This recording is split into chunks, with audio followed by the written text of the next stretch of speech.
2025년 12월 3일이었죠. 펩트론이라는 바이오 기업이 공시를 하나 냈습니다. 네, 맞습니다. 언뜻 보면 그냥 공장 짓는 계획을 좀 바꾼다는 아주 평범한 내용이었어요. 그렇죠. 그런데 이 공시 하나가 여러분이 보내주신 그 자료들 속 투자자 커뮤니티를 말 그대로 그냥 두동강냈습니다. 정말 그렇더라고요. 한쪽에선 이건 역대급 계약의 신호탄이다 하면서 거의 축포를 터트릴 준비를 하고, 다른 한쪽에선 지금 당장 탈출해야 한다, 이런 경고음이 막 울려 퍼지고 있죠. 같은 사실을 보고 어떻게 이렇게까지 다를 수 있을까 싶을 정도죠. 그러니까요. 오늘 저희가 할 일이 바로 그 지점인 것 같아요. 여러분께서 보내주신 애널리스트 리포트, 블로그 분석, 심지어는 유튜브 영상까지 이 자료들을 책상 위에 쫙 펼쳐놓고 보니까요. 네네. 이 공시를 둘러싼 희망과 공포의 논리가 정말 팽팽하게 맞서고 있더라고요. 오늘 저희는 이 상반된 시선들의 가장 깊은 곳으로 한번 들어가 보려고 합니다. 좋습니다. 공시의 진짜 의미는 무엇인지,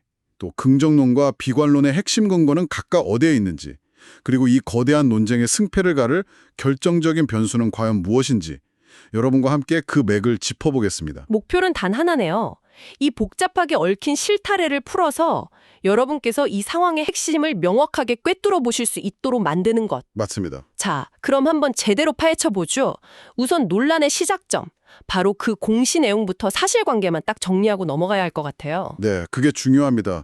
감정적인 해석을 일단 걷어내고 팩트부터 보는 거죠. 그렇죠. 이건 신규 시설 투자 계획을 점정한다는 공시였습니다.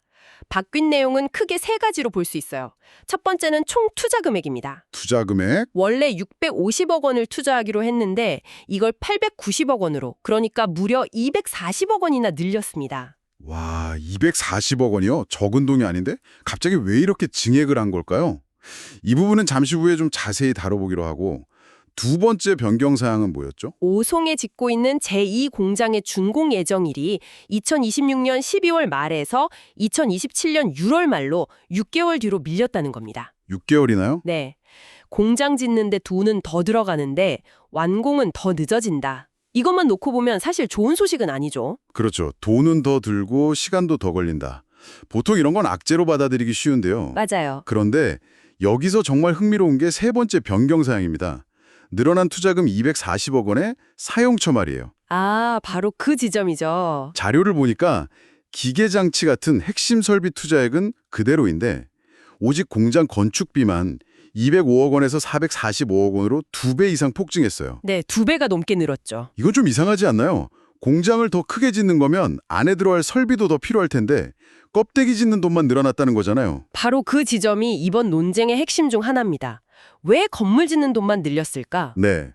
이건 긍정론과 비관론 양쪽 모두에게 아주 중요한 해석의 빌미를 제공하죠. 하지만 이 질문에 답하기 전에 왜 이 평범해 보이는 공시가 이토록 뜨거운 감자가 되었는지 그 배경부터 이해해야 합니다.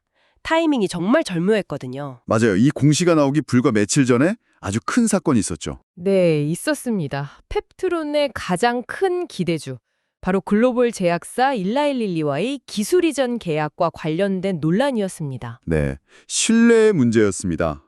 투자자들은 그동안 기술 평가 기간이 14개월이라고 굳게 믿고 있었어요. 14개월. 네. 그런데 회사 측에서 뒤늦게 실제 계약서상 기간은 최장 24개월이다라고 밝히면서 논란이 터져 나왔죠. 왜 중요한 정보를 제때 투명하게 공개하지 않았냐는 비판이 쏟아졌습니다. 잠깐만요. 그럼 그건 회사가 의도적으로 숨겼다고 봐야 할까요? 아니면 그냥 소통 과정에서의 실수였다고 봐야 할까요? 여러분이 보내주신 자료들에서는 이 부분을 어떻게 분석하고 있나요? 의견이 분분합니다. 일부 비판적인 분석가들은 중요한 계약 조건을 좀 축소해서 발표한 거 아니냐, 이런 의혹을 제기하기도 하고요. 또 회사의 우호적인 쪽에서는 통상적인 계약 과정에서 발생할 수 있는 해프닝 정도로 해석하기도 합니다. 그렇군요. 중요한 건 결과적으로 투자자들의 신뢰에 상당한 균열이 생겼다는 사실이죠. 혹시 릴리와의 본 계약이 뭔가 삐걱거리는 거 아니야? 하는 불안감이 시장에 쫙 퍼져 있는 아주 민감한 시점이었습니다. 알겠습니다. 그러니까 투자자들이 잔뜩 예민해져 있는 상태에서 공장 완공도 6개월 늦춘다는 소식이 들려온 거군요. 그렇죠. 불안감에 기름을 부은 격이죠. 자, 바로 이 지점에서부터 해석이 극명하게 갈리기 시작합니다. 언뜻 들으면 악재 같은 이 공시를 오히려 엄청난 호재라고 보는 시각이 있다고요? 도대체 어떤 근거로 그렇게 주장하는 거죠? 이게 정말 흥미로운 지점입니다. 긍정론자들은 이 공시가 불안감의 표현이 아니라 오히려 아, 자신감의 표현이다. 네, 맞습니다. 자신감의 발로라고 해석합니다. 더 큰 판을 준비하고 있다는 증거라는 거죠. 그 첫 번째 근거는 바로 돈의 출처입니다. 거기 출처요? 늘어난 투자금 240억 원, 이 돈이 어디서 났을까? 그러게요. 갑자기 240억 원이 더 필요해진 거면 재무적으로 부담이 될 수도 있는 거 아닌가요? 그런데 자료들을 보니까 이 240억 원이라는 숫자가 지난 여름 펩트론이 발행했던 242억 원 규모의 교환사채, 이비 금액과 거의 정확히 일치합니다. 아, 교환사채. 네, 교환사채. 그러니까 회사가 가진 다른 회사 주식으로 바꿔주겠다고 약속하고 발행한 채권이죠. 사실상 이미 확보해둔 현금이라고 볼 수 있거든요. 아, 즉, 갑자기 돈이 필요해서 허둥대는 게 아니라 이미 마련해둔 자금의 구체적인 사용 계획이 이제야 확정되어서 공시한 것뿐이다. 이런 분석입니다.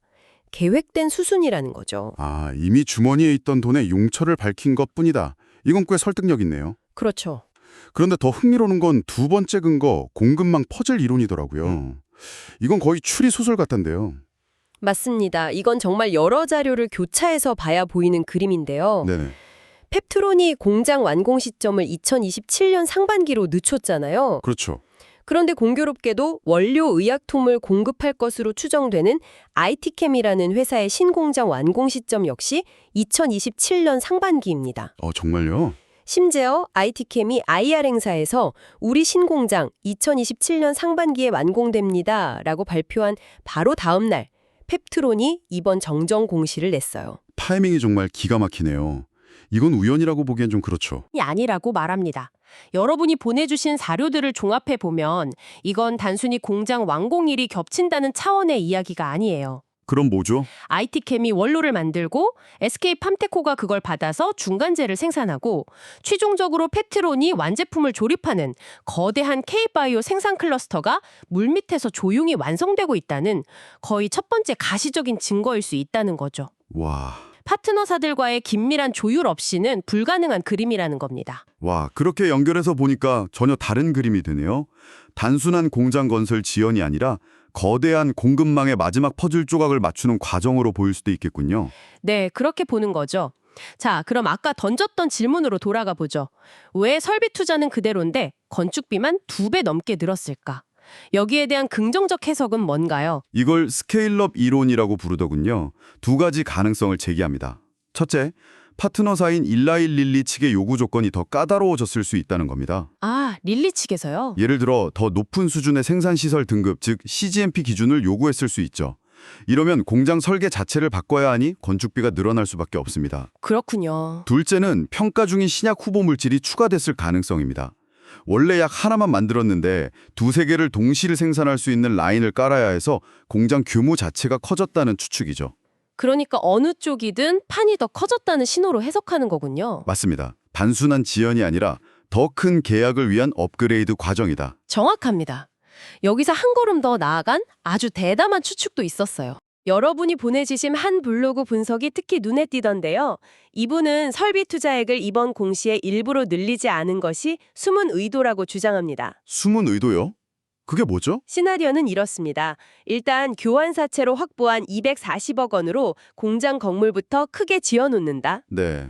그리고 곧 터질 릴리와의 본계약에서 받게 될 막대한 계약금, 즉 마일스톤으로 그 안에 들어갈 최첨단 설비를 한 번에 채워넣을 계획이라는 겁니다. 아, 즉 이번 공시는 우리 곧 큰돈 들어오니 건물부터 지어놓을게, 설비는 그 돈으로 살 거야 라는 본계약이 임박했다는 자신감의 표현이라는 해석이죠. 와, 정말 영화 같은 시나리오네요. 만약 그게 사실이라면 이건 정말 엄청난 호재가 될 수도 있겠습니다. 그렇죠. 자, 지금까지 들어보면 모든 게 장밋빛 미래를 가리키는 것 같은데요. 하지만 당연히 반대편의 목소리도 있겠죠. 물론입니다. 이 상황을 아주 심각한 위험 신호로 보는 쪽의 논리는 무엇인가요? 네, 지금부터는 동전의 뒷면을 봐야 합니다. 비관론자들은 앞서 나온 모든 긍정적 해석이 릴리와의 본계약이 성공적으로 체결된다라는 하나의 가정 위에 서 있는 신기루일 뿐이라고 경고합니다. 신기루다. 이들의 논리는 훨씬 더 직관적이고 차갑죠. 어떤 부분에서 가장 큰 위험을 느끼는 건가요? 이들은 두 가지 지연을 하나로 묶어서 봅니다. 바로 기술평가기간 연장과 이번 공장 완공 지연이죠. 아, 그 두 가지. 이 두 사건이 연달아 터진 것 자체가 매우 부정적인 신호라는 겁니다. 논리는 아주 단순해요. 네. 만약 기술 평가가 정말 순조로웠다면 굳이 기간을 24개월까지 연장할 필요 없이 바로 본계약을 체결했을 거라는 거죠. 그리고 본계약이 확실했다면 하루라도 빨리 제품을 생산해서 팔아야지 공장 완공을 늦출 이유가 없다는 겁니다. 듣고 보니 그 말도 일리가 있네요. 하나만 놓고 보면 그럴 수 있다고 쳐도 중요한 이벤트 두 개가 연달아 지연된 건 뭔가 문제가 있다는 신호일 수 있다. 이런 시각이군요. 네. 잘 되고 있다면 왜 자꾸 늦추는가? 이 간단한 질문에 긍정론자들이 명쾌한 답을 내놓지 못하고 있다는 게 비관론의 핵심입니다. 그리고 이 불안감은 두 번째 근거인 재무적 리스크 문제로 이어집니다. 아까 잠깐 언급했던 부분이죠. 만약에 최악의 경우 릴리와의 계약이 무산된다면 어떻게 되는 건가요? 상상하고 싶지 않은 시나리오지만 비관론자들은 이 가능성을 매우 심각하게 보고 있습니다. 900억 원에 가까운 돈을 쏟아부은 공장이 그대로 텅 빈 채로 남게 되는 거죠. 이건 회사의 존립 자체를 위협할 수 있는 막대한 재무적 부담으로 돌아옵니다. 그런데 회사는 계약의 불확실성이 커진 상황에서 오히려 투자금을 더 늘리고 완공까지 늦추는, 즉 리스크를 더 키우는 선택을 했다는 겁니다. 이건 너무 위험한 도박 아니냐는 지적이 나오는 거죠. 긍정론자들에겐 자신감의 표현이었던 투자 증액이 비관론자들에겐 무모한 도박으로 보이는 거군요. 정확히 그렇습니다.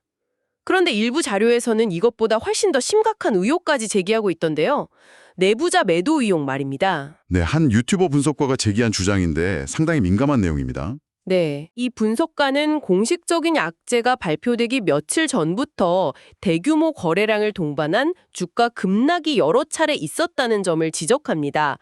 예를 들어 기술평가 기간 연장 공시가 나오기 직전에도 그랬다는 거죠. 그게 내부 정보를 먼저 안 누군가가 주식을 미리 팔아치운 정황일 수 있다. 이런 심인 거죠. 그렇습니다.